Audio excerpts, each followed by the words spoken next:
Welcome to today's Emunah Minute. Today in Daf Yomi we did a very powerful and poignant Gemara. Gemara Maseches Gittin Daf Nun Hameh Beis, page 55b, which talks about the story of Kamtza and Bar Kamtza, one of the most painful and yet poignant stories. It's amazing how the Daf Yomi cycle fell out in the middle of the 3 weeks. So the Gemara talks about the idea that because of Kamtza and Bar Kamtza, Charav Yushalayim Ir HaKodesh was destroyed.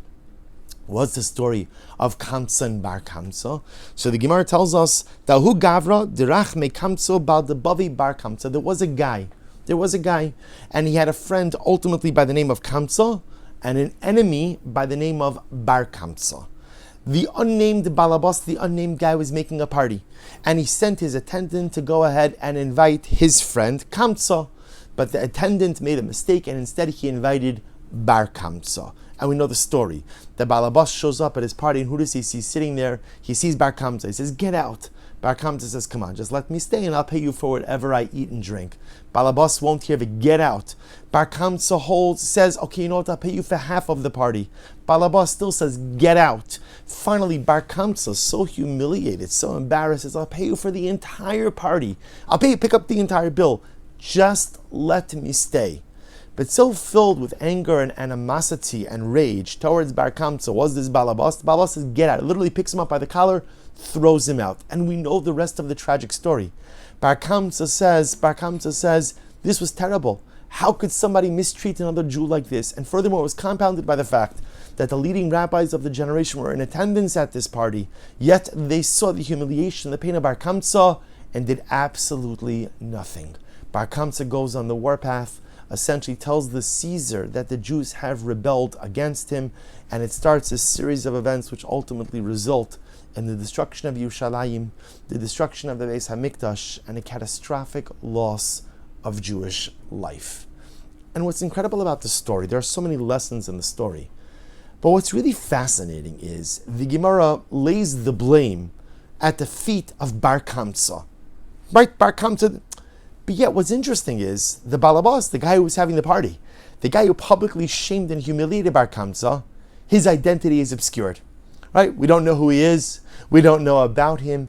And it almost appears that he emerges from this story blameless. Blameless.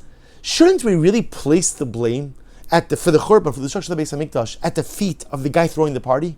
Right? You're the guy, okay, your attendant made a mistake. We all have to suffer through events with people who we don't like all that much, and you know what? You grin it, you bear it, you deal with it. Yet this guy hated Bar Kamtza so much that literally he picked him up, he threw him out of the party, he publicly shamed him. And yet again, the Gemara seems to put all of the fault and blame at the feet of Bar Kamtza, seemingly absolving the balabas, the householder, the host, of any type of personal responsibility. And perhaps the Gemara is coming to teach us a very dramatic lesson. All of us have to deal with pain and hurt visited upon us by others.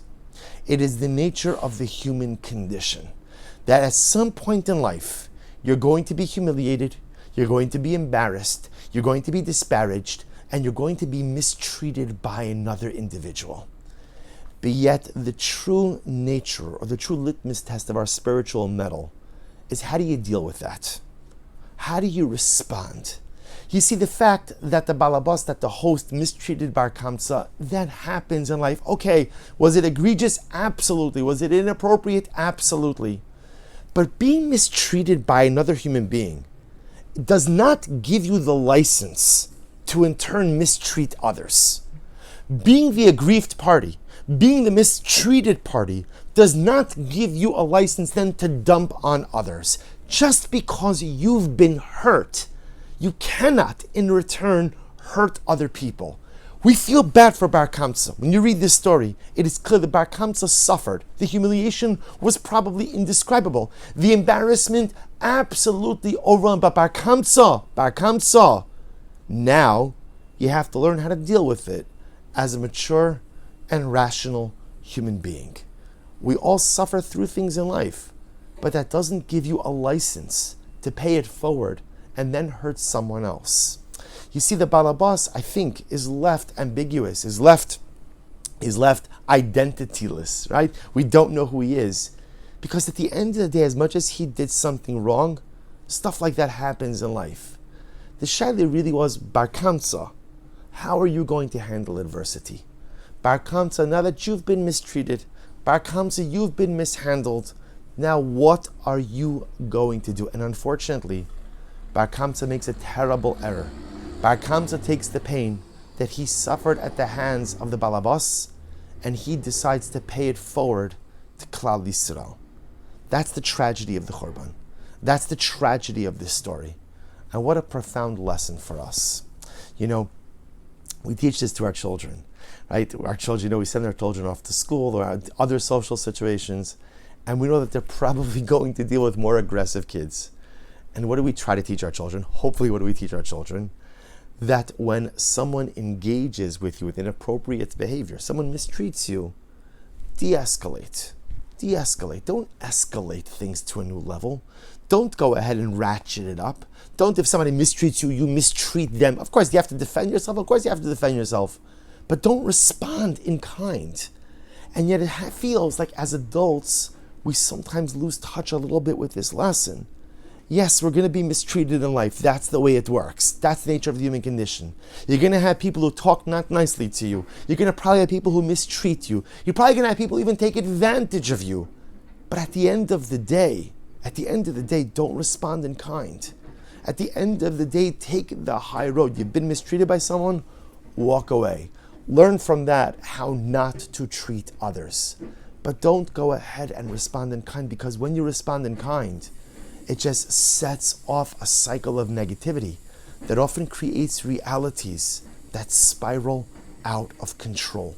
An important lesson for the 3 weeks, when our avoda, our job, is really to work on our interpersonal relationships. You can't control how other people talk to you.